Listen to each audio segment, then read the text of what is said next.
ఈ రోజు నన్ను తెలుగుదేశం పార్టీ రాష్ట్ర అధ్యక్షులుగా నియమించినటువంటి మరి పెద్దలు గౌరవనీయులు తెలుగుదేశం పార్టీ జాతీయ అధ్యక్షులు ముఖ్యమంత్రి గారైనటువంటి చంద్రబాబు నాయుడు గారికి నేను ప్రత్యేకంగా ధన్యవాదాలు తెలియజేసుకుంటూ, అలాగే యువ నాయకులు నూతన ఉత్తేజంతో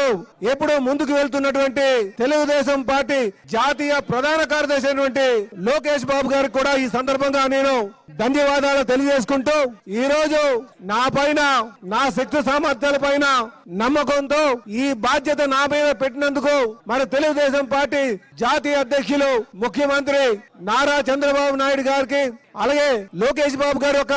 నమ్మకాన్ని నేను ఉంచుకొని ఆ నమ్మకాన్ని ఒమ్ము కాకుండా ముందుకు వెళ్తానని చెప్పి ఈ సందర్భంగా తెలియజేస్తున్నా. అలాగే కీర్తిశేషులు నందమూరి తారక రామారావు గారు స్థాపించినటువంటి ఈ పార్టీకి, ఎందుకంటే ఈ పార్టీని ఒక పవిత్రమైన హృదయంతో స్థాపించినటువంటి ఈ పార్టీకి నిజంగా నన్ను రాష్ట్ర అధ్యక్షుడిగా చేయడం